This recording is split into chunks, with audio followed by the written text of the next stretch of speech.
begin anytime. We're live. We're live on Unscripted Narrative. With Michael Davis. Michael Davis. How are you? Nice to meet you, How are you, Michael boss? Davis. Thanks for having me. Yeah. Thanks for coming in on this Saturday.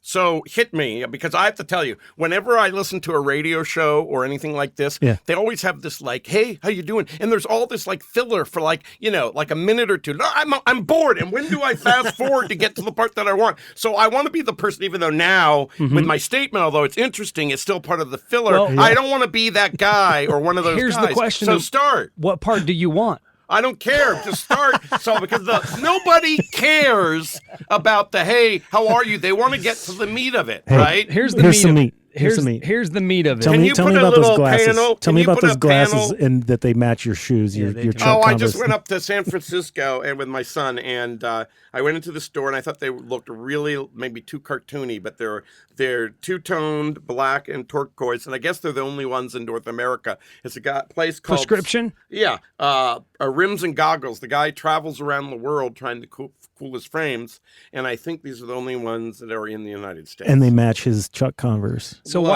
Okay, so first and foremost, here's the meat of it right now. By the way, he just brought his foot. That's flexibility. Congratulations on the flexibility. For an yoga? Old guy. Have you done yoga? No old yoga. Guy. I mean, you're in the industry. Self-fellatio. There it is. Hey, you got to work towards something. Yeah. So you guys know each other. How do you know each other? Why are you here? Mike did an awesome job. I really can't talk too much about it. I was telling Mike before the show, I haven't done anything really since Shoot 'Em Up that people have noticed. Right. Michael Davis dropped off the map. Where is he? Anyway, it's been a long time. But one of the things I've been working on is an animated piece that's just about done. We're working on finishing touches and then figuring out how we're going to put it out there.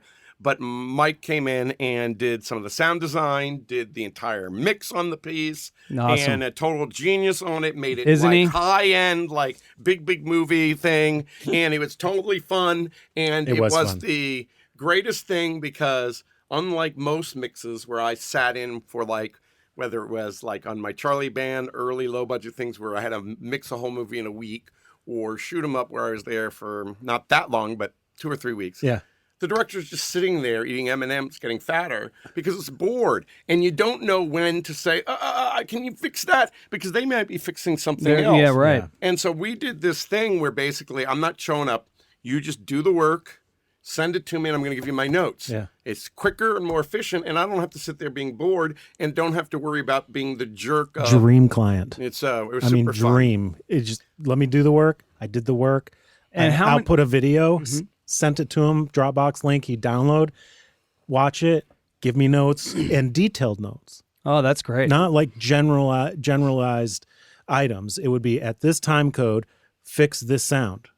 Well, and also part of it is because Mike had designed some of the sounds, but I also did the rough stuff in Pro Tools, so I knew what was there, so I could ask for stuff because I knew actually what was there and what was possible. Mm-hmm. And I had done a little bit of mixing and I taught myself. And so it was actually a great way to work. It's the only way to work. So you're inventing a new way to do this then? No, really, I have to say, Robert Rodriguez, when he did the El Mariachi movies, he shot it, he wrote it, he directed it. He also did some of the music on it. He did some of the sound stuff. And then when he did his first, I guess, what was the El Mariachi? What was they called it, the feature one with Antonio Banderas. Mm-hmm. He was mixing, even though he wasn't in the union, or maybe he got into the union, had to be an editor because he wanted to do it all. Mm-hmm. And then in his place in Austin, he does all that. So I haven't really invented it. I just took advantage of, I have no money, I might as well do it. Right. But there are guys out there that are really like, I'm sure he's awesome. So Shoot 'Em Up, that's a huge film. big stars. Yeah. I mean, it's a good film. I mean, people know about it. People know about it. Yeah. I heard you guys talking a little bit about when it's been on HBO, it's done really well, stuff like that. What have you been doing since then? Well, after Shoot 'Em Up came out, there are a lot of people that loved the movie. The movie did not perform theatrically, and what happens with a director if your movie doesn't perform is they really look at your box office as your rating. It doesn't matter how good the movie was, or it doesn't, if you had a number of hits and then you had something that didn't do so well, you have these other things. But when I was a first-time studio director and it didn't perform, what happens is that a lot of the people that pick the directors, the heads of the studios, are probably, 7 real decision makers, and then at the mini majors, another 7, let's say 15 people that can pick the director. They have all these minions that come about, how about this guy? How about this guy? And they can't go and ask their boss to say, hey, the movie didn't do well at the box office, but you got to see it. It's awesome. The boss won't take 90 minutes to watch somebody's movie to hire. They'd rather go, oh, I know that guy. I saw that. Or I know that the movie did well enough. Yeah, I think go with him. And so because it didn't perform, right, I was in a position where I could get meetings. People were interested in meeting me, but I would never. And also, I have to say, I'm super picky. I've written and directed all my movies. I kept thinking, well, if the right script came along, I would direct it. But I have to tell you, in many ways, I really don't like directing, but I like directing my own stuff because it's the only way I'm going to get to see it come to fruition. Sure. But the actual job of directing is you're really creative like 5% of the time. Because most of the time you're sort of the concierge of the movie. And you're most creative when you're visualizing. And a lot of times the casting is kind of fun, but those are, oh, I'd love to have Clive Owen. Well, I didn't take a lot of time to think about it. And then all these other people are doing things to make it happen. Oh, Paul Giamatti, he'd be great. But I'm not being creative during that time. Yes, I get to meet them and try to convince them to be in my movie, but that's more of a sales job, not me in my head being creative. And then when you're on the set, hopefully if you've done your homework, cameraman knows what the next shot is going to be. Here's the camera. He's pre-lit it. He knows what you want. And so when you are tweaking a performance, you're only really 5 minutes a day being creative. And so it's really not that much fun. Anyway. So after Shoot 'Em Up, I, got a couple jobs writing pilots. One of them, the head of Epics was very interested, but at that time they really weren't going to greenlight narrative. It took them 2 or 3 years later to do Get Shorty. If they had been more in a active mode, maybe my thing would have gone. So recently, I can't really talk about it that much, but I have written and directed and self-animated a pretty cool feature-length project, and I'm excited because it's really cool, and I got to animate it, and I was creative 95% of the time. Yeah. Because I did the voice recording, I did a lot of the sound work, obviously the editing, the drawing. Yeah, you learned that. So how did you do the animation? Did you use a program? Did you learn how to do the program? Did you just self-taught? No, I mean I couldn't have done it maybe 10 or 15 years ago. It's hand-drawn look, but yes, there is a lot of computer assistance. There was a program called Crazy Talk, which I could do. I was a storyboard artist. I could draw a head, right? And then you basically almost like motion capture. There's these dots that you put on the corner of the mouth, corner of the eyes, all these dots. And then you put in the audio, right, of the actor's performance. Oh, that is cool. And then it automatically, and then you can actually, with your mouse, control the eyebrows, control the smiles. So you're then also you're almost puppeting this drawing, a flat 2D drawing. That's how they do it. Yeah. Well, not many people do it because they still do what is a flash animation where it might interpret, but what I like about this is in the Flash, you have a separate drawing for the ooh position or the ah, and so you're actually kind of seeing pop, pop, pop, pop as the mouth is changing. Well, this doesn't do it. It's more like it's there is no key frame. It's continuous, so it has this more real feeling of a drawing moving because there's not a separate.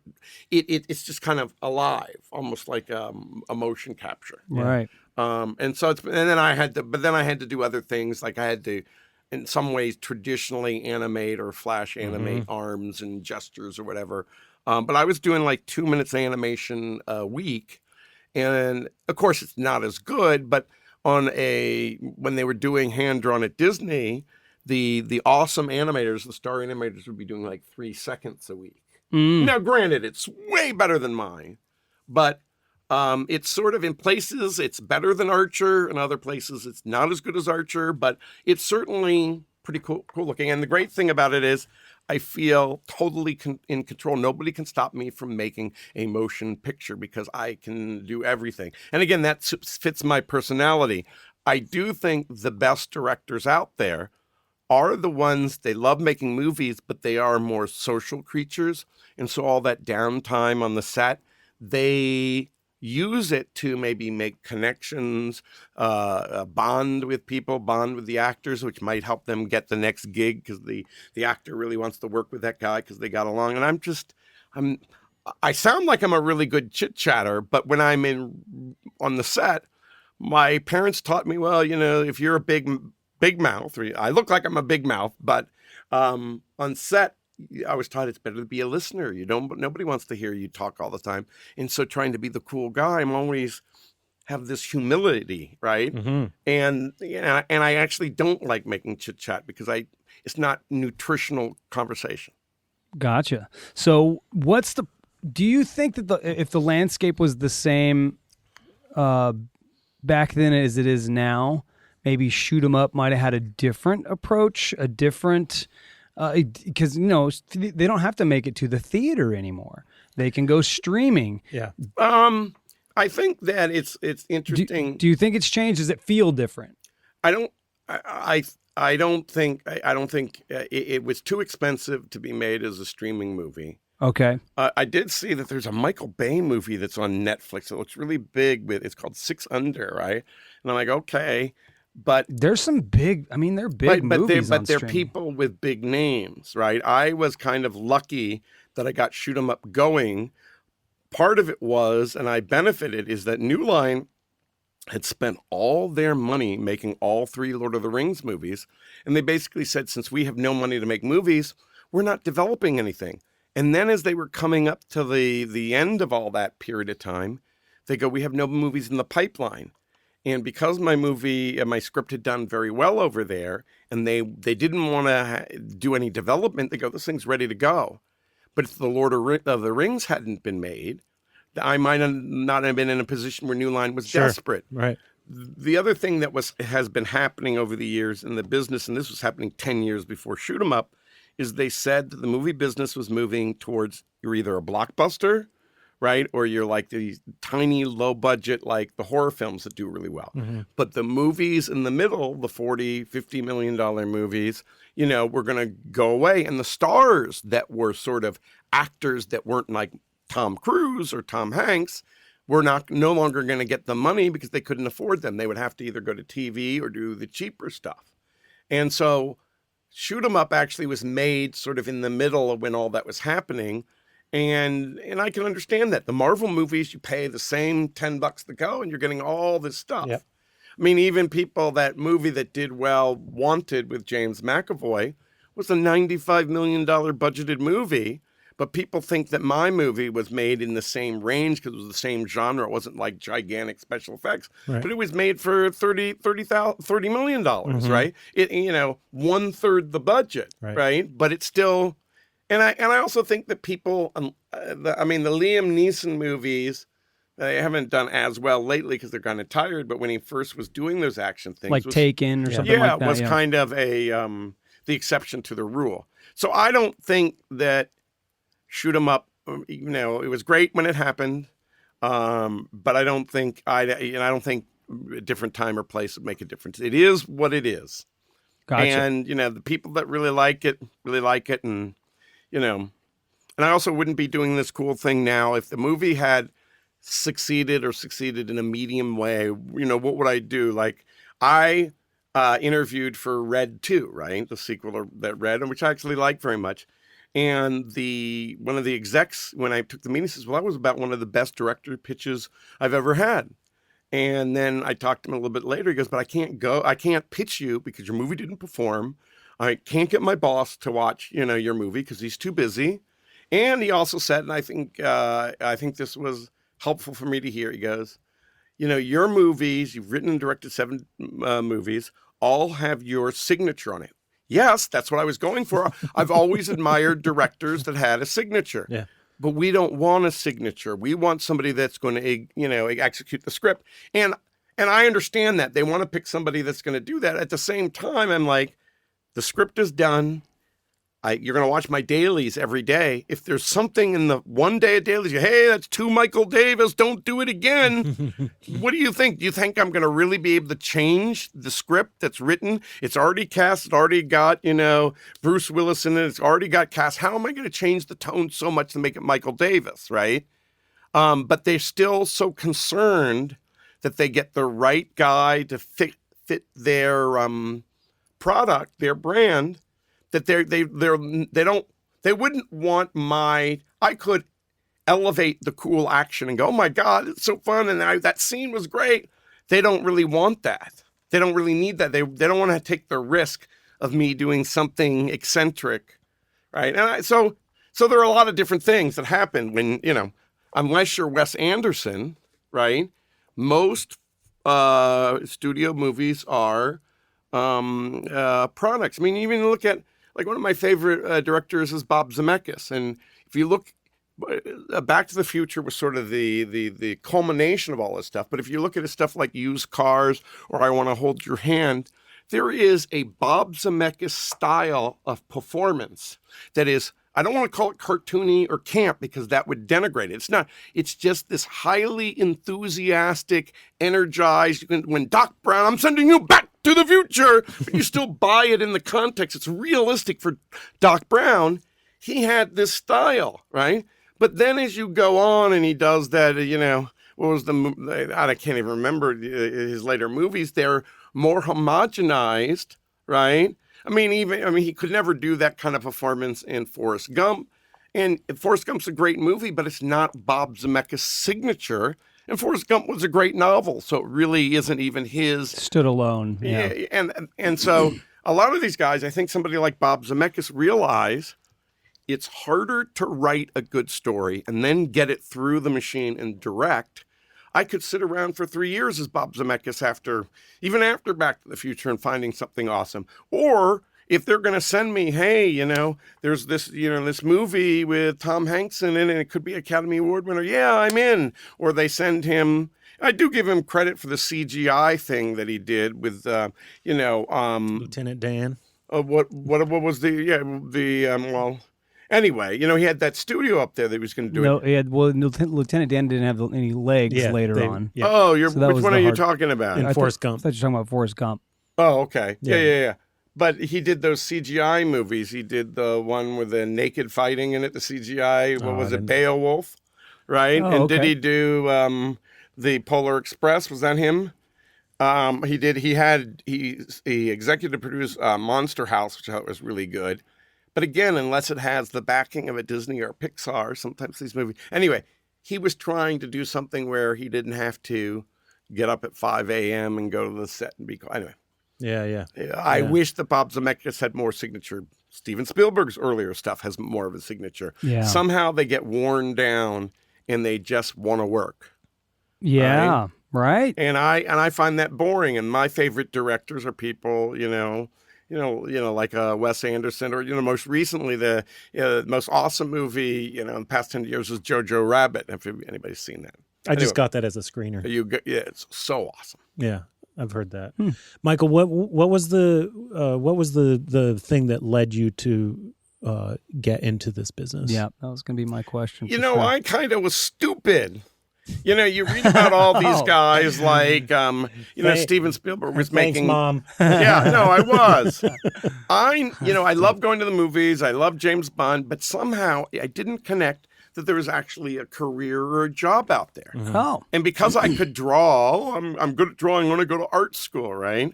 And so I was, I always liked this illustrator N.C. Wyeth. He did the Treasure Island or the Norman Rockwell because they were more storytelling imagery.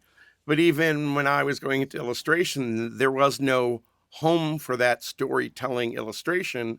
It was just dying, right? But I liked telling stories. So I realized, oh man, I always wanted to tell stories. I had thought about becoming an animator. And so I had gone to art school at Parsons School of Design, majored in illustration, and I realized I wanted to make films. And so I went to USC Film School for graduate school. But again, it's a young man's game. And I, got out of school when I was 27 and a half, starting my career. But that's what led me to film. I always loved James Bond, loved Walt Disney, went to art school, and then went to USC. And then was your first gig as a storyboard artist? Was that your? Well, my first gig as one of my two seminal ones, I got the storyboard of Chuck Norris movie called Missing in Action 3.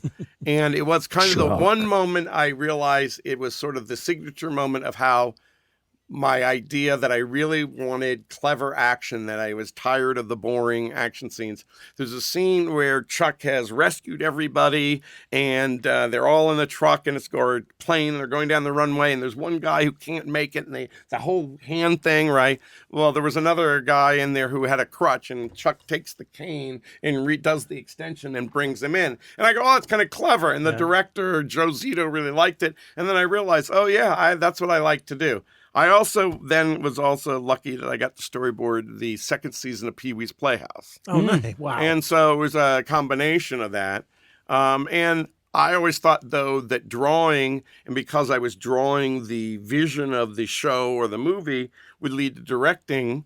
And it didn't. I realized later that nobody wants to promote you from a storyboard artist to something else. They want to. I am a tool in that director's toolbox. Yeah.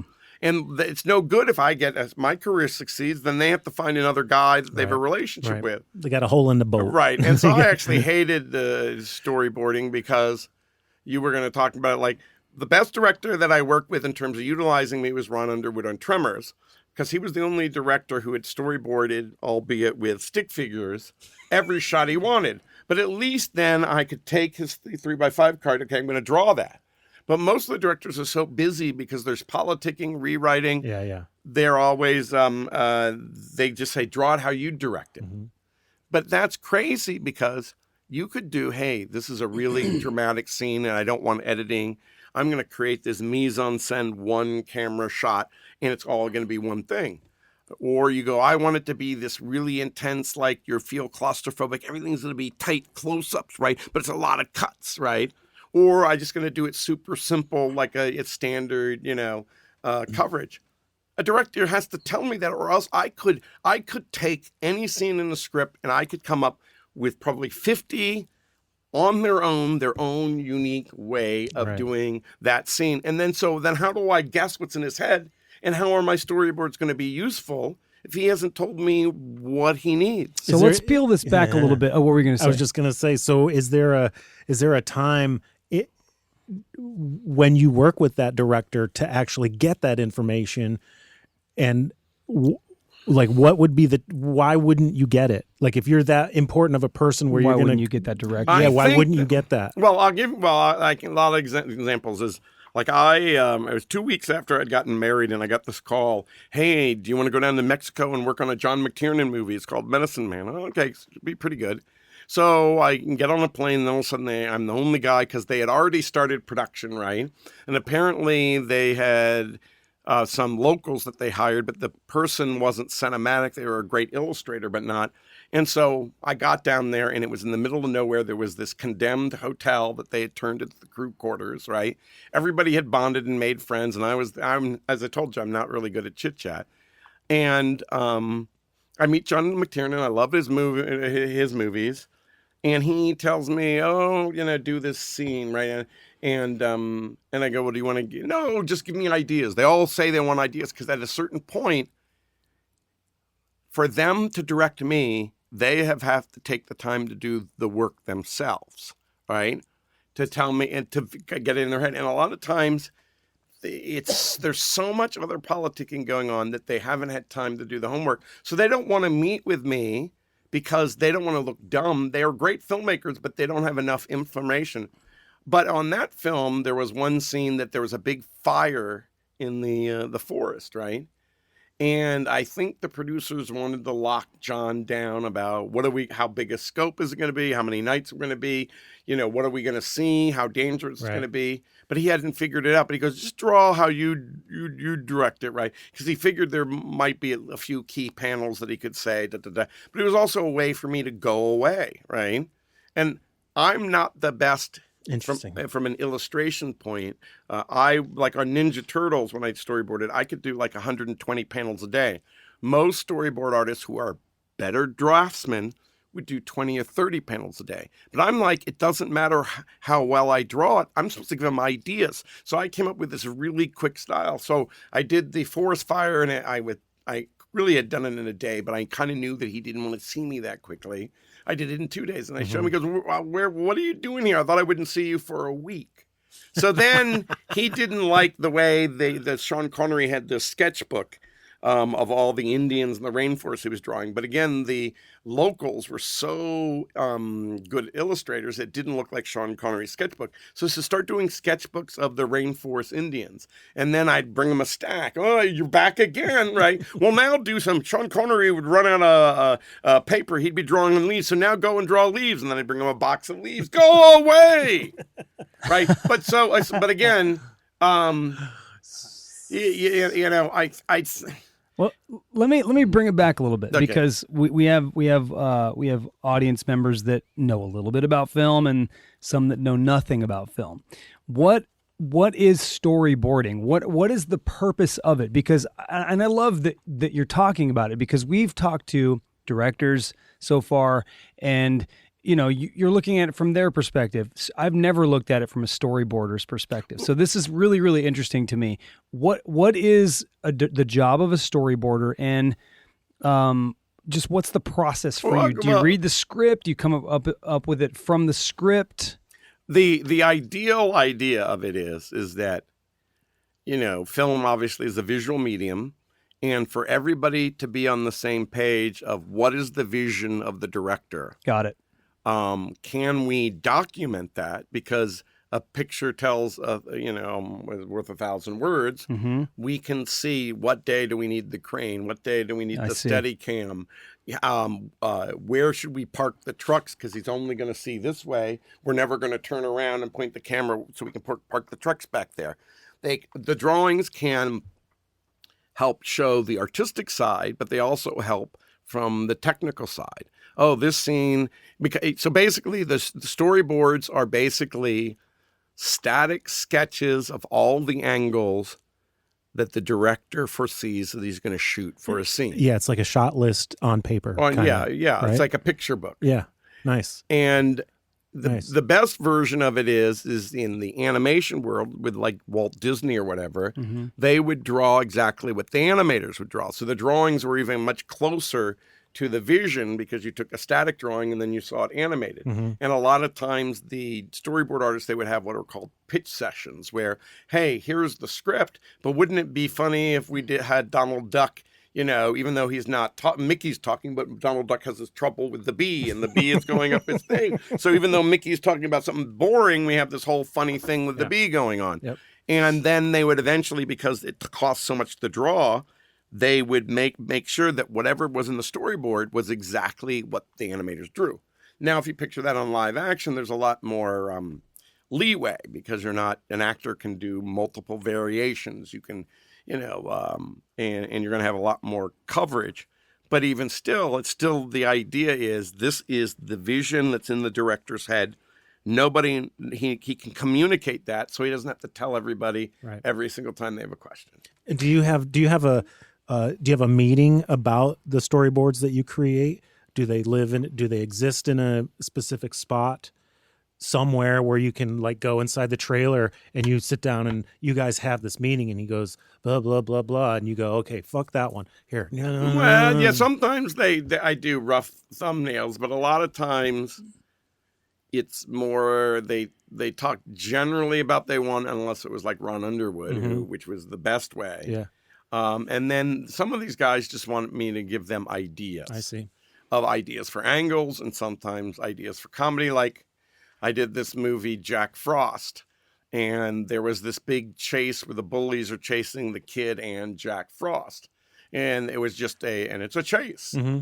Well, then I ended up doing this funny thing where, you know, Jack, you know, the snowman could kind of pick up the snow, and he could like rotate like 360 and then do these speedballs rings, right? But then he gets hit by a couple snowballs, and they look like two breasts, and he's like, right? And that ended up in the trailer, and it's funny, right? And it's not in the script, but it's like I'm giving them like story ideas. Yeah. And so sometimes they don't care. They know that they know how to get the coverage for a scene, Right. but they don't have time to think of the fun ideas. Okay, so this is why I think this is so interesting to me. When I look at a film, I don't think about a storyboard artist. Yeah. I don't think about any of that. That's why there's so many moving parts when it comes to a movie. That's the one thing I can say out of the few podcasts that we've done when we're interviewing folks like yourself or having conversations. I am overwhelmed with how much actually goes into. I'm overwhelmed in thought. Well, making a film. Well, let It's me incredible. step back from it. Okay, is that when you look at a building, right? Do you think about all the plans or not? Of course not. You don't. Of course But not. if I asked you to, you would start thinking about it. Well, they probably had first an architectural rendering of what they were going to Absolutely. write. Then they probably had the blueprints, and then they had the details in the blueprints, right? Well, it's the same thing, right? Right. The reason you probably don't think about it that much in film is I have to say that most directors suck and most don't care about the visuals. And that it's only when you watch something and you go, oh my God, the camera's telling a story. And I'm guessing it's been a while, but I'm just thinking about, let's say, Marty is talking in Back to the Future is talking to Doc Brown, and they're talking, and Doc Brown's saying at 12 midnight on the clock tower, and the camera kind of moves around and goes low. So by the time he talks about the clock tower has been framed deep in the background, and then when he points to it, you can rack focus. Mm-hmm. So within the story, you're not just cutting, he says clock tower, and then you do a separate shot of the clock tower. That's so cheesy and simple, right? The camera moved, and then told this amazing, interesting story. When the camera does that, it's so beautiful. But the thing that makes me so mad is like Spielberg used to do it in all of his movies. He had all these amazing, like only he had that signature kind of storytelling shot. But all the critics would say, he's so interested in this camera pyrotechnics, it takes you out of the story, blah, blah, blah, blah, blah. And now he doesn't do it anymore because he's an important director. He's going to direct like Sidney Pollack. But these guys, these critics, neutered him from what was super awesome with him. Yeah. And only they, as critics, because they're so aware of cinematography, it was like, that movie Birdman with Michael Keaton. I love that film. Now, it's all one shot. Exactly. Right? I do know that. I love that about it. Okay, but wait. A couple of my friends went to see it, and they go, I really love that movie. And then you go, did you notice the whole movie was one shot? No, I didn't really think about it. So all that awesome stuff. My point is that where the critics notice what the camera is doing, and it took them out of the story because they're super smart. They're super smart, but the average person isn't as smart as them, so they're not thinking about it. Yeah. But they still get the underlying richness that it wasn't just this crappy cut thing, right? And that what Spielberg was doing was elevating the art form. And because they were too snooty, they scared him off from continuing to elevate the art form. So why do we have, what is the point of a critic? And we just talked about that a little bit with Jonesy. Mm-hmm. And critic in a different regard, he's a stand-up comedian. And his critics, and he's also a podcaster, and this whole edgy place we live in with the world, you can't say things. That's the type of critics we're talking about. In that world, in this world, it's different. It's like, what is the apps? Are critics even useful? I think so. I think at the end of the day, is everybody's crying about artistic freedom or whatever, but when you have 100% artistic freedom, you end up making more mistakes. When people are putting challenges in front of you to work within parameters, you do better. Like Truffaut said, I was better when I had less money than more because I had to come up with creative solutions. And I think the fact that there are critics out there, they create those parameters, or at least they're policing the madmen out there that aren't, that are going to make something incoherent because I just want them to do it that way.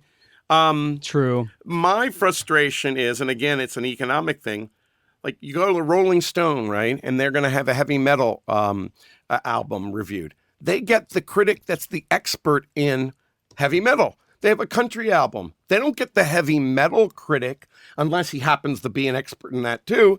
They have the special guy to do the, right? Yeah. So then all of a sudden you have the person that loves to do the artsy Academy Award movie, right? Reviewing, an earnest movie, right? Well, it's not your thing. How can you review? They should have people categories. This is the action film. This is the comedy film, right? Or they should step back and go, that's a great who's idea. Gonna go, is a very, very but good again, idea. there's not enough money in it now for them to have, unless they have a bunch of stringers. Now, right? What do you mean money in the film industry? Because, well, again, it's not this. I'm going back to when I was an old guy.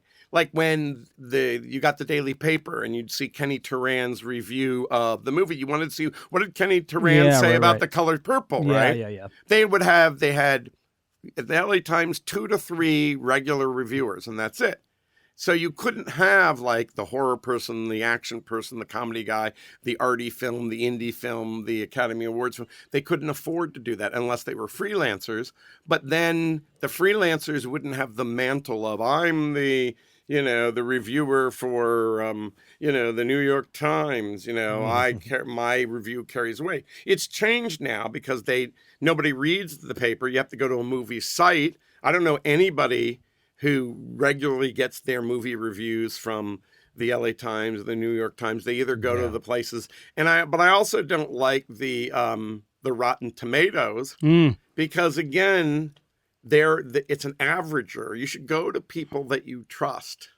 Yeah, I do a show. It's not a very popular show. It's a show we do for fun with my family and my wife called WTF is on Netflix. So we review something that comes out. It's either a series or a movie, and we very rarely agree with Rotten Tomatoes. Our take on it. We're not experts. We're just common people. And there's some insights we might catch that maybe a critic might catch, but we're just generally going, were we entertained by this? Mm-hmm. Yeah, there were some things that might be weird here and there.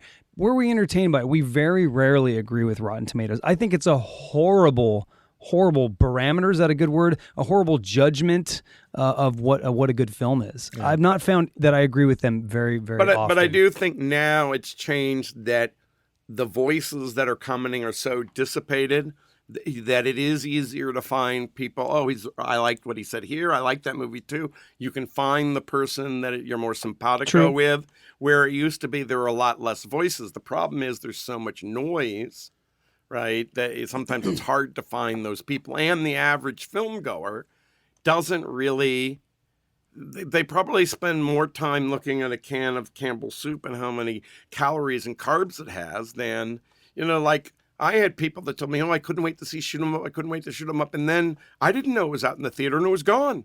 And I'm like, here's somebody who was looking for my movie. There are a lot of marketing issues, but how can you not find the movie if all you have to do on a Friday and go to Fandango and what's new this week, right? You didn't know my movie, then you're not checking Fandango or a movie phone or whatever once a week, right? But I'm just frustrated with the lack of work people are willing to do. Well, it's getting worse and worse. It's not just about the film business, yeah. and It's true. It's entertainment in general. They go to the flashier, the stuff that's right there in their face all the time. Well, they also want to be part of the zeitgeist dialogue, and Absolutely. I think that's great too. Yeah. My wife doesn't like Transformers, but because everybody was the thing, she felt compelled to go see it. Did she enjoy it? She had a good time. Oh, good. Yeah, I hated that film. Okay, I don't know why. That's me though. I'm not into that type of a film for whatever reason. It's just a little too. There's no texture, in my opinion. There's no human texture. It's just. But that's the film. That's what it was meant to be. That, and I'm sure it did well. I'm sure it sold well. I think that if you went back, like, everybody's going to go write you and go, oh God, Michael Davis said that is so crazy. People don't give somebody like Michael Bay enough credit for being a performance director. And you go, whoa, what was explosion over the camera or whatever. You look at his first film, Bad Boys, okay? He has 2 prima donnas, right? Martin Lawrence and Will Smith all on their way up, right? Yep. And the movie, half of it is improv.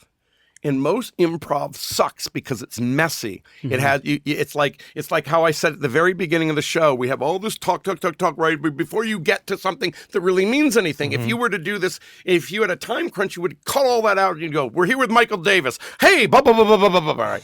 So here he has all this improv with these funny guys. He reins them in. It's his first studio movie, and Bad Boys is a pretty good movie, and those guys give a great performance, right? Yep. And so, it has this big action scenes, but he wrangled those guys. I was just going to say that word. Is part of the job for somebody like you, Michael, that is on the set and dealing with multiple personalities of other people and men, women, children, or whatever. It's the director's job to bring those. He's the concierge. He's the guy who's he's just the camp director. He's the entertainment. I tell you, you're right. But he is sort of just the person that jollies everybody up. Michael Bay's recommendation for sure is being able to allow for the improv, but keep it inside the scope of. The director, part of what they do is, again, to denigrate the directing field, they'll hate me at the DGA, is that when you get great actors, it's such a gift, the performance they give, that, you can kind of guide them, or every once in a while they might have the wrong angle on the scene, but most of the time it's way better than what you pictured, right? And so the performance that you're getting is a gift. You haven't molded it. Yeah. It's the actor's talent. But the one thing that you can do is create the right atmosphere on the set. And what is that to you? Well, for me, like on Shoot 'Em Up, there was a thing that the clause was that Clive Owen would never work longer than 10 hours, right? And so that means that maybe I had to sacrifice a few shots or whatever. It didn't really, it didn't matter. He worked really hard on it, but we worked really hard on, hey, you're ready to go home now, right? You're not going to be here doing long hours. Honoring his agreement. Right. And then so he had a more normal work day. And so that was part of it. But again, on that movie, everybody really got along. It was fun. It's not that hard of a character or performance to perform. So he was always, right on. All the actors nailed their performances. So we were just having fun and goofing around, and so it wasn't hard. I haven't been on a set where, well, all right, I'm not gonna name drop, but there was a big movie, very important movie with a big, important, bloated star, right? And I think there was the director was going to give a big speech or whatever, right? And then somebody in the middle of this important speech farted. And the director was so upset because it was so disrespectful. Yeah. Or you hear stories like on another giant movie and the director was a real jerk, that somebody poisoned the food, so everybody got dysentery and everybody was miserable. Part of it is they just wanted to stick it to the director. So my thing is basically like no harm, right? Don't try to become. I like on on Shoot 'Em Up, they offered me, what kind of car do you want, right? And there was a stipend in the budget. And I took the cheaper. I got the Toyota Tercel. I don't need to show up in some big ass cool car, right? I think it's cooler that I show up and I'm like a normal guy because I'm the person. He's not a dick. Yeah. But again, I think sometimes being a dick, you can scare people into performing better for you. Yeah. And I think I could have been. Those directors, sometimes the work is more efficient because people are working out of fear, but I just don't want to live my life that way. Hey, we both have one actress in common. What was it like to work with Kerry Russell? Well, it was great. I mean, again, she was so perfect. I remember when she walked in for the audition, I go, oh, she's so watchable. Yeah. I hope she can act. And then she could. And I made this little movie called 8 Days a Week. I went to Slam Dance and I shot the movie in 15 days. And she was just a real pleasure to work with. She got along with the lead actor, Josh Schaefer. There was one scene where we did a montage where she tried on 20 different clothing outfits. And that was really fun for her because she just got to pick things out of a closet.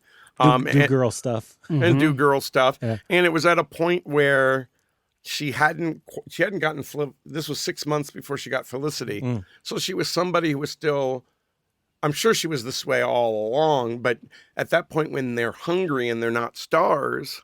And I also found that age of actor, I made a number of movies with high school and college kids that they just are so willing to please and they haven't gotten not diva status yet. Yeah. Yeah. Yeah. I worked on a film called Dead Man on Campus with her. Oh, okay, sure. And man, she was awesome. She came in for ADR? For ADR, yep. And then I want to say 2 days later, maybe 3 days later, but that week, my wife and I went to see Mickey Hart at the Wiltern. And we're standing out on the corner waiting to go in. Yeah. And at the time I had long hair, and so she comes up, she goes, "Hey, dunk, dunk, dunk. Didn't I just work with you this week?" I'm like, "Oh my gosh, whoa!" So we ended up actually hanging out that night. That's really cool, man. And but she was wonderful. Most of the actors out there are like that. Yeah. I've only had a couple occasions where it was troublesome. Most of the time, they're really super hardworking. Yeah. They're really grateful. Yeah.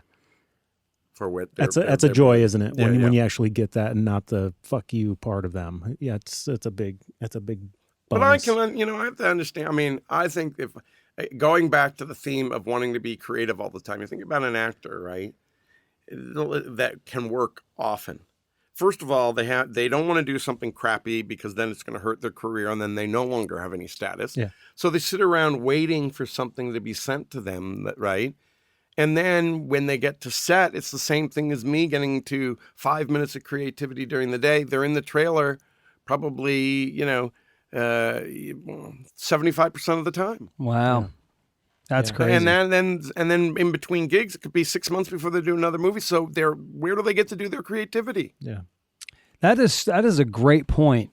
I can understand why these guys destroy hotel rooms because I got to do so. I got to act out. Well, in the beginning of their career, it's all the time. I mean, they're pushing. Well, they're taking classes and they're all that's exactly. And they're auditioning, but there's a level of frustration and I don't know. I think if I were an actor and a successful actor, I would have a secondary business. Yeah, like writing or like Harrison Ford was a carpenter, right? And that's how he ended up getting Star Wars because he was in American Graffiti. Everybody knows this story, right? He was the kind of the jerk in the American Graffiti. And then they were reading for Harrison Ford for Han Solo, and he was doing some repair work for Lucas. And they just had him step in and start doing the reading. This was it was either for Indiana Jones or Star Wars. Career. And they go, why don't we have him read? And then, why aren't we just thinking about him? I'm sure he's not doing any carpentry now.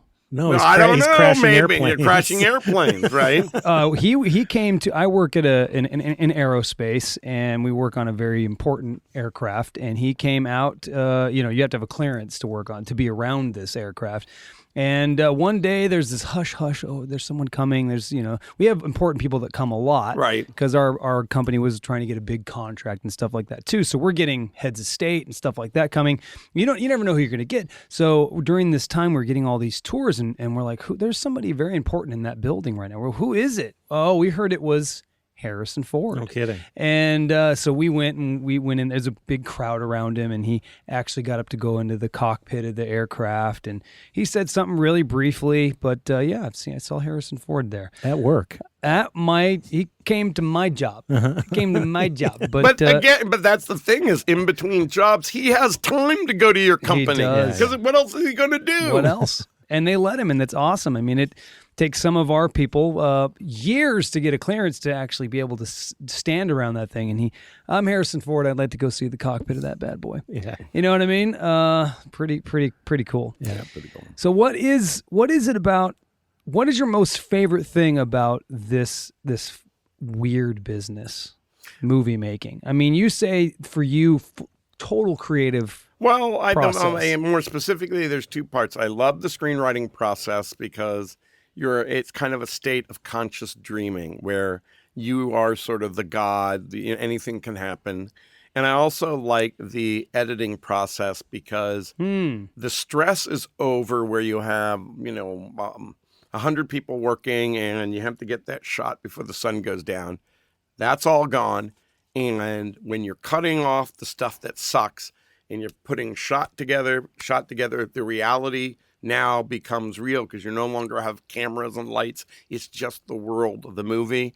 And also, then with the editing, there's this sort of music and rhythm that happens in no other art form. It's sound, it's performance, it's humor, it's drama, it's the static cut, or the long camera move or whatever. And then when you add the sound and the music, it's this ultimate art form. And when you get to put in all the things that you can, on your palette, and it becomes more and more real, and you go, that's the way I imagine it. Oh my God, that's so fun. And you play it over and over again. It's like magic. You conjured something out of nothing. Cool. Yeah, that's the second time we've heard that from somebody. Yep. Do you think there has been an evolution in the editorial process where now digitally you have way more freedom to change stuff up until the very, very end compared to back when you cut negative?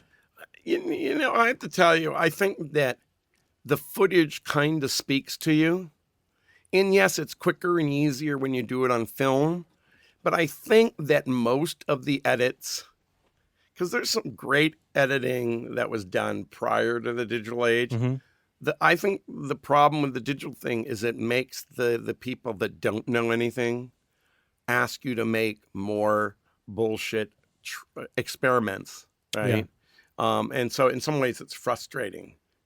And all it does is just accelerates the way they squeeze the people below the line. They can get more out of them or more work in the same amount of time. I'll say, Michael, you are an exception to what I'm about to say, but that trickles all the way down to the sound people. We talked about this. Man, it is very difficult because as the budgets were large, you used to spend a long time making the soundtrack, working on the backgrounds and the sound effects and all that stuff. And now what you were saying is you shot your movie in 14 days or 18 days or whatever. That's kind of normal now. For some projects. Well, it takes years or whatever to make Avengers. But the low budget independent world, that's normal. If you do an average of all the films being made, the ones that are taking that long are the few and far between. Right. You're probably seeing way more of the ones that are taking 15 days, 20 days. Just the filming. Yeah, right. Just the on-set work. Right. Right. And then, pardon me, then the budgets go like low budget Union at $40,000, and now we have people talking to us wanting us to do stuff at $13,000. You can't do it. You're talking about the budgets for this post sound. Just the sound. I know. Yes, just the sound. It's like shrinking. But the difference is that 90 minutes is 90 minutes. It doesn't matter whether or not it's low budget or not. At a certain point, yes, it's easier to call up sound effects. But over the past 20 years of the digital age, it takes the same amount of time to find that birds and that tire squeak, right?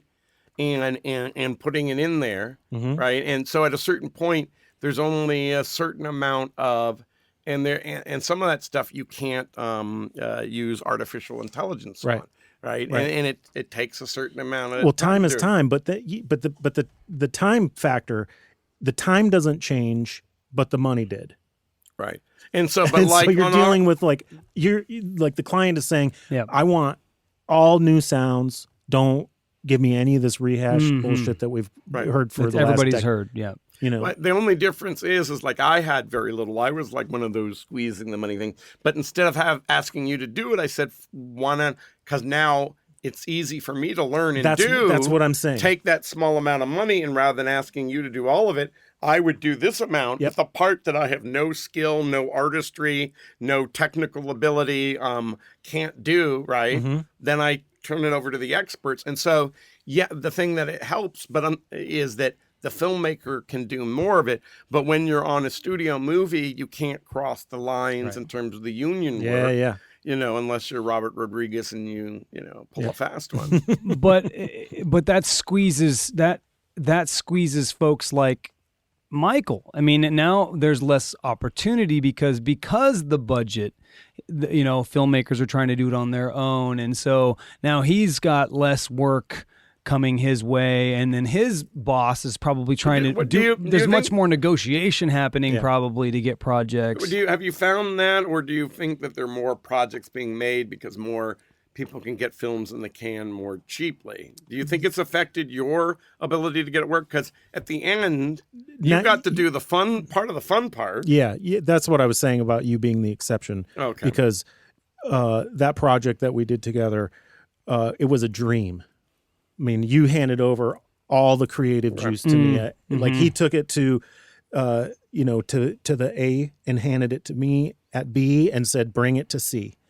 And then I brought it to C. He gave me notes, and then that was basically it. The way that this world is working in this area, and even in Atlanta and New York and Florida, everybody can do sound. Yeah. Everybody can do sound. For example, Michael Davis said, well, I don't have a lot of money, so I'm going to teach myself how to do it. Yeah. Dude, if you saw his Pro Tools sessions, hundreds of tracks of sound effects and backgrounds and cool that were already there that he put in. Yeah. Right? The technology, like our laptop here and our microphones and our phones, our smartphones. I just figured out last week from Buck that I can control Pro Tools now from my phone. Wow. Yes. But exactly, but at the end of the day, though, shit. is that there is a world of indie filmmaking, but most of those films never see the light of day. And at the end of the day, the star power in making big movies, that's not really going to change or affected by the technology. They're still going to have the big sound houses, the big sound editors. Yep. And so some of these people that are teaching themselves, they aren't projects that really would come across your transom anyway. Well, it wouldn't, and it wouldn't, and like you said with what was the film, Birdman, like that film, nobody noticed. The average viewer didn't notice. They don't always notice. They won't notice why a film sucks. They won't notice. They'll just go, it wasn't good. Well, they do notice. They mostly notice if the story was bad. They'll notice that. But what I'm saying, let's say the story is really good and it's filmed well, and the final, they didn't have a budget at the end for what Michael does, putting that final sound, the final sound touches on it, and they watch the film, they're like, it just kind of sucked. I couldn't understand the dialogue sometimes. Yeah, it was really low, and then you know what I'm saying? All they may be able to go, oh yeah, the sound was not good. But do you think they're really walking away from it going, yeah, the sound wasn't good? I think they'll just go, it just seemed cheap. You know what I'm saying? Like they're coming away from I do think that works on a subconscious level. That's what I mean. But I do think that in most cases, like, when it's a studio movie, there is a level of standard that is met. And it's never the, oh man, they might not like, I hated all the songs they put in there because I didn't like their choices, right? But most of them, there's a standard there. It's the thing, like, let's say, like you were reviewing stuff on Netflix. Some of the stuff that is Netflix originals that they really paid for, they're going to have a standard. But sometimes they pick up stuff that is like, they're just filling out their library. That's where you can kind of, the cheapness comes in. Totally. But you usually can tell first by the casting. You can. And the casting, and the concept. But I understand there are a few that happens with. And well, it did. It happened. Oh my God, it happened with a film. It's a Netflix original. I don't know the name of it. Into the Wilderness or some dumb title like that, has Rob Lowe in it. Okay, that's pretty good casting. I mean, he's done a lot of great stuff. Sure has.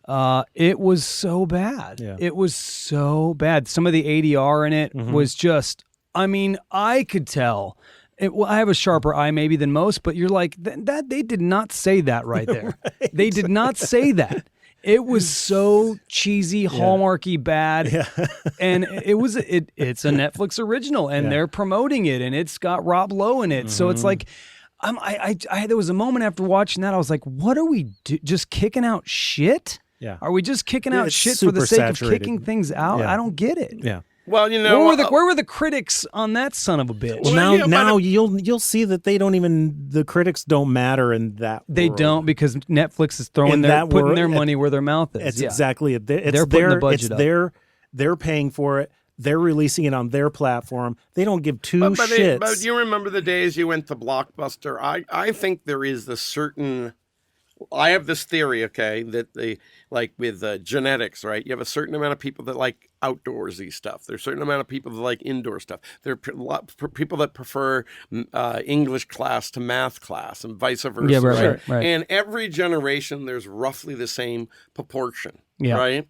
And so I think also that the same proportion of bad movies versus good movies on the shelves, a Blockbuster, that same proportion is almost the same proportion of what they have on Netflix. And I don't know why that is, but there's always the same. In some ways, it's depressing. True. Is humanity getting better, or is it the same? Do we repeat ourselves? Well, and it's okay if it's the same, because the model's worked if it is the same. But, I guess just like anything else, like music, you're going to have people that like the cheesy stuff. I mean, there's people that don't necessarily like the edgier or the more independent. There's people that love the real big action films and the superhero films. Hopefully maybe somebody out there liked that Rob Lowe movie for other reasons. Yeah, right? Sure. It was wholesome. I mean, I could see why people. It was wholesome. Okay, that's a nice word, Jason. There's no cussing. Yeah. It was it was all about the elephants. Let's save the elephants. It turned out to be an elephant film about elephants. Really, I watched the whole thing. I didn't shut it off. Now, did you watch it because you were going to review it for your podcast? Nope. This was. Were you watching it with the family? I was watching it with my wife, and she never said stop it. No. Because it had some redeeming quality, but You're you could both see, guilty. You could see the visible flaws in it, and you're like, I came away from it only going, you are to blame. it's true. You're right. It's true. I'm Davis. to blame. It's That's my great. fault for finishing it to its end, but I'm committed. I'm not a quitter. Nice. All right, Mama raised no Mom, quitter. I'm never raised no quitter. Hey, I have a question for you. Where can people find out information about you? Yes. They can't. I mean, they're not. Are you prior to the internet? No, you can't no. be. But when Instagram, Shoot 'Em Up came Wikipedia? out, yeah. I mean, but there's stuff that was wrong. I thought it was really funny that I was working with this producer over at Warner Brothers, and he was talking to this woman who was a big exec over there, and she goes, "Oh, I'm going over to England next week. I'm going to try to have a meeting with Michael Davis." And he goes, "What are you talking about?" Michael Davis, it says in Wikipedia, is from England. No, Michael Davis is, born in Maryland. I'm working with him right now. Right? But when Shoot 'Em Up came out, it was right before the whole Twitter and Instagram and all that kind of stuff and setting up your own blog. If the movie was coming out now, I'd be all over it. Mm-hmm. When the new thing comes out, I'm going to be all over it. But because Shoot 'Em Up, after it came out and it didn't perform, I didn't want to be one of these douchebags that was just, have you ever seen this thing? Hey, I'm in Austin, Texas, and there's a Starbucks right near the airport. Yay! Right? Or they take a picture. I just had the greatest fajita. Oh, right? Even if it's a star, I didn't want to be someone that's adding the clutter. I only wanted to self-promote or put that stuff out there.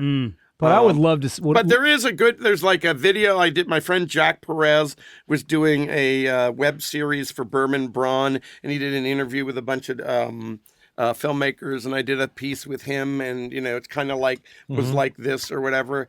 But they can find out about me. There's enough on there. They can see the animatics that I did. If you go to YouTube, Michael Davis Animatics, and when I finally have something new to put out, I will establish this hub or centralized, please. But there was no reason for it because nothing was coming out, and so it seems almost like kind of sad. Hey, look at my site, but right.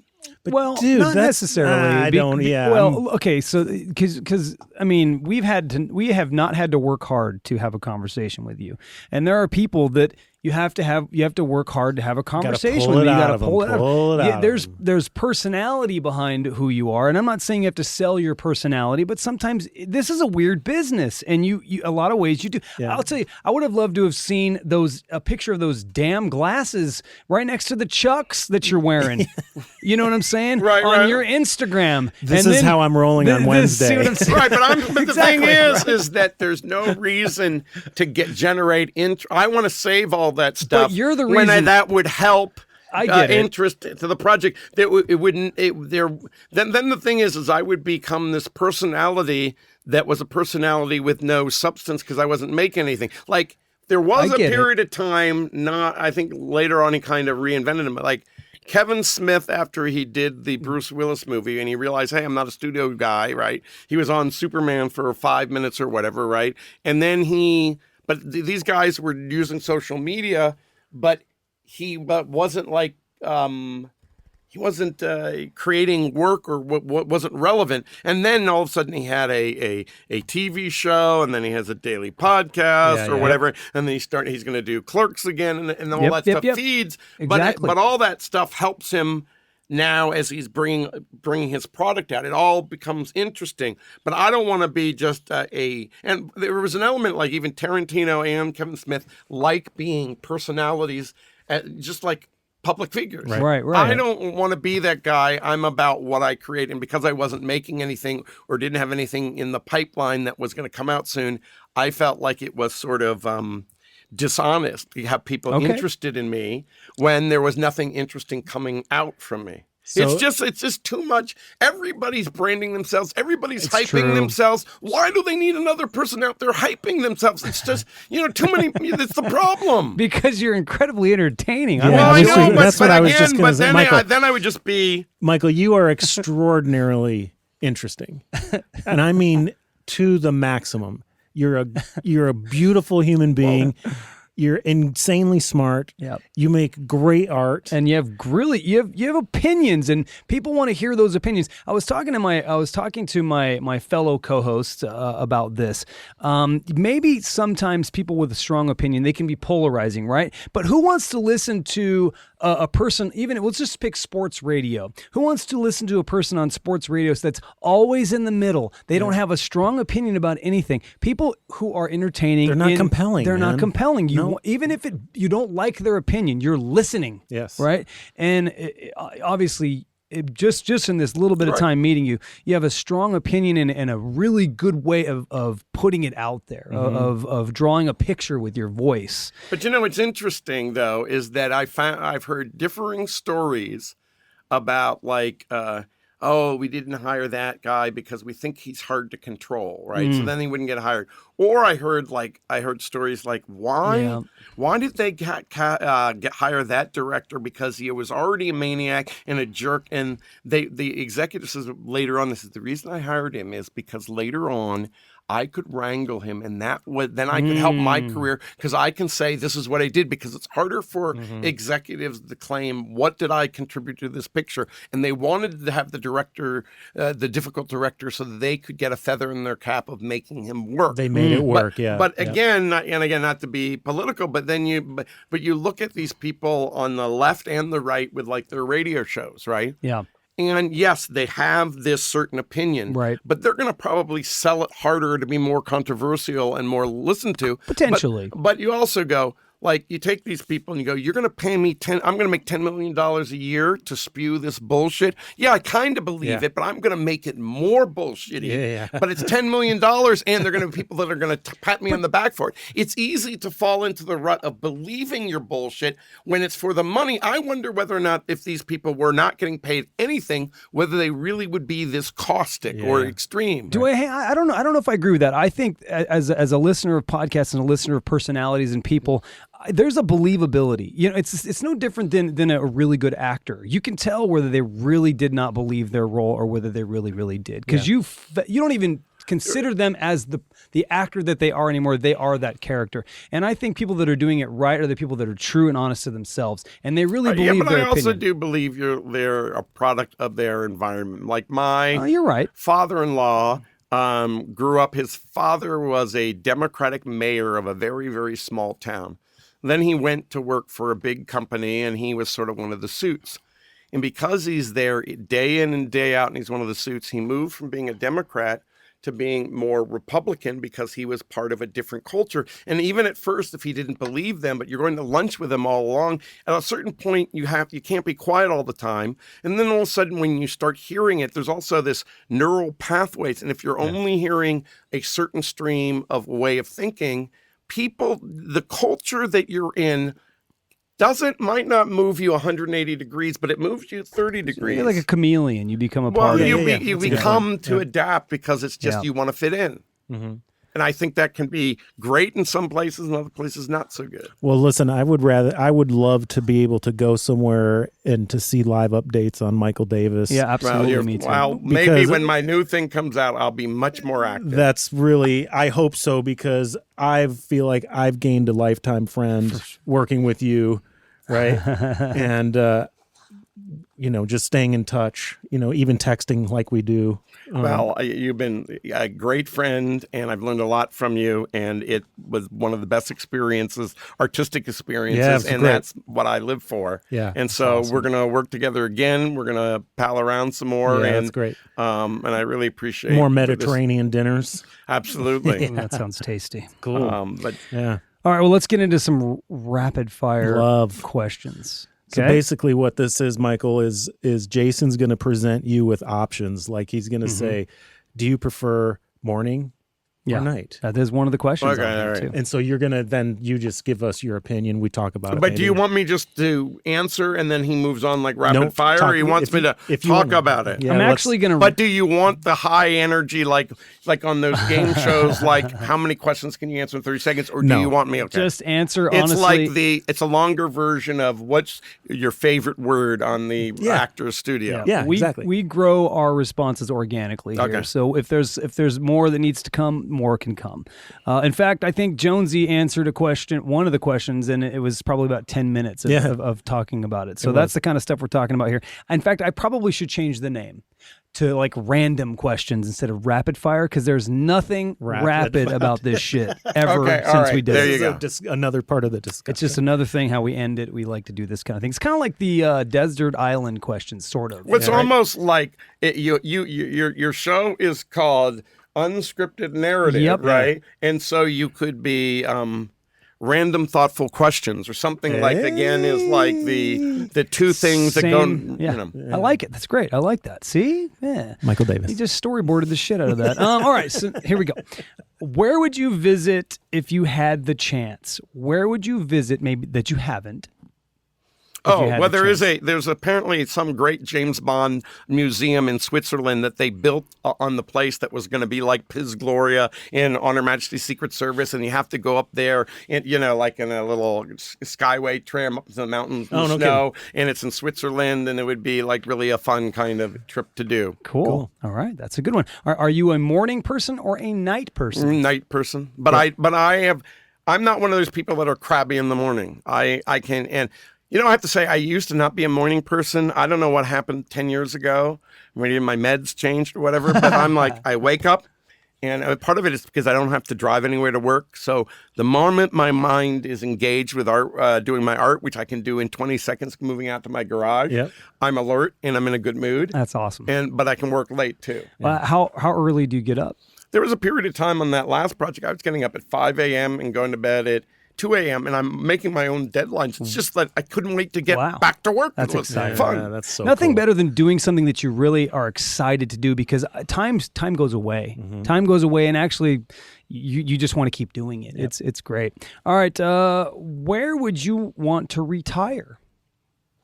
Or do you think in those parameters, retirement? I wouldn't be able to afford it. I would like to 6 months in Manhattan and 6 months on someplace in the Caribbean with the Gulf of Mexico like water. a snowbird in that area, right? Yeah, whatever. But I wherever I would retire to, I like the stimulation of an urban environment. That's awesome. Nice. I like it. All right. Summertime, right? Yeah. So spring, summer, and Spring, fall. summer, yeah. So gold or silver? Well, gold finger, right? Everything gold is better, right? James And it has. Bond. I also like the golden hour in terms of lighting and the coloring that gold brings, right? In terms of all that. Yeah, yeah. And then there's the golden period of somebody, and then there's the golden voyage of Sinbad. All right. So golden it is. He's thinking. What is your favorite sport to watch? Basketball. It is the most. There's no stop and go like baseball or football or anything else. It's more. It's cinematic. It goes back and forth, and every time a shot, especially a longer shot, is released, there's this moment of what's going to happen. Suspension. The drama, suspense. Yeah. It's going to happen, right? And unlike football, where you have all this equipment, you can see the personalities, and interesting. you can see that in basketball there are more known characters in the storyline of a season than any other sport. Do you see, Michael, why you need something, an Instagram or something? Because most people will go. Most people go. Here, I'll do it. Most people go like this. Michael, what's your favorite sport? Basketball. Cool. No, but you were exaggerating for it. You would go because you were a mixed martial arts fighter, right? Yes, and so you wouldn't have said basketball. true. You would have said mixed martial arts because I used to kick ass, and then you would have gone on and on. So you were not being truthful there, Michael.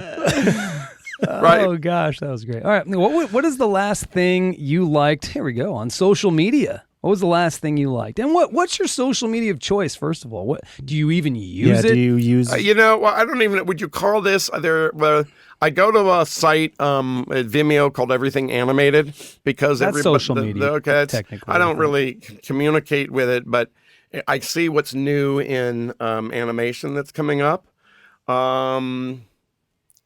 But in terms of things that are cool, like Facebook, Instagram, not, Twitter. I'm not. I don't right now. I don't use them. I mean, like I'll tell you, I'm a jerk, right? But like, on my birthday, right? My wife will say, "Oh, you got 50 messages on your Facebook page about people wishing you happy birthday," right? And then I don't want to be the douchebag that goes, "Thank you for all your kind messages, everybody," right? You want to be like, "Oh, you took the time to write something," but then people go, "Happy birthday, bud," and then to me it becomes this obligation, yes, right? And so then I'm not interested in, "Hey, look at the new baby," right? I mean, I understand how that binds people together, right? Right, but like. For our new project, I was working on the website, right? And I just loved, making the website and having a lot of buttons that made things happen, little animations happening inside that. I don't know what that is, but I don't know. So I can't. I'm gonna give you a bad answer. I don't. Vimeo probably. Okay. Wiki, I have to say, I use a gazillion times whenever I'm writing just to research. And then I'm always interested. Sometimes you come up and you go, "Wow, I never knew that. It's really interesting." Yeah. All right. So the question is underwear. So I'm guessing. Do you wear it? Do you go commando? Yeah, we can go. We can reveal it if you like. Well, I always like that phrase, but it applies to women, which is underwear is outerwear. Ooh, that's Madonna. Yeah, right. Well, anybody, I just love the idea. It just sounds kind of sexy, and it's got a poetry to it, and that's what Definitely. But I have Boxers so, briefs, but the answer is boxers briefs or commando. Well, I'll defer to the. My wife's working now. The laundry doesn't get done that often, and sometimes I'm like, "Fuck it," I'm out of underwear. I'll just go commando because it's just. Too much work, and I want to get back to work. No, I get it. But it's not about being commando. I'm an old fart now, so there's no under the commando thing, right? Well, and the work is in your garage, so you could be doing the work in your underwear if you wanted. So good for you. Yeah, I feel more focused when I'm at least dressed. But I won't. But I might not have the boxers on or whatever. Yeah. All right. So hard or soft? Hard is always more interesting. because Michael then Davis. no, I'm talking about. I love it. Well, again, okay, but if you're talking about when you're with a girl, right? That's great. But also if you're having opinions, being not being wishy-washy and soft, right? Oh, so I know what you mean. Just being you That's have what if you're talking about the word, decided. Right. Or, in general, I'm not a person that likes mise en scène in filmmaking. I like the hard cut because it's like there's this like a drum, bum, bum, bum, bum, bum, bum, bum, right? Cut, hard cut, right? So if you were to pick an instrument, you'd be a drummer. No. Or slap of the bass, a bass player. No, I would probably be guitar or piano because I like the flow of it. Oh, okay. But you're the hard and soft thing is a whole other. Because there's piano forte that's soft. Right. But I mean, you go back to somebody like Kerry Russell, right? I always like girls with smaller breasts because everything's going to be tighter / harder than droopy and soft. Yes. So again, You're there's thinking all long this term, whole thing. Harder is better. I like it. All right, last one. Do you have any pets? Oh, we can't. I lost my pet 3 weeks ago, so I can't really go there. Michael, sorry about the that. German Shepherds love them. Sorry. We won't go there. We've all lost pets, and it's tough. Yep. My dad just lost his recently, so he's pretty upset about that. He didn't think he would Sorry, be. Pop. But he is. Yeah. But all right, well, we won't touch on that subject because we'll all lose it, and then that's the podcast. We don't want to do that. But I will say thank you for gracing us with your presence, Michael. Super excellent, man. Okay, now you have to do the same thing. It's like when you here's the last thing. You like people listening here, didn't know about storyboards, but you also, when you take a pitch meeting, right, and you have a really good meeting, you also have to know when to do the exit because if you take too long to exit, it takes the energy out. That guy wasted my time, or he's kind of a talker. Now I don't like his ideas as much, or if every time I take a meeting, he doesn't know when to leave or whatever. So the same thing as I said at the very beginning. Again, the thank you, great, but we should just end it on we do this. Underwear as outerwear is awesome, and then there we go. Underwear as outerwear is awesome, and basketball kicks ass. Yes. Peace. Bye.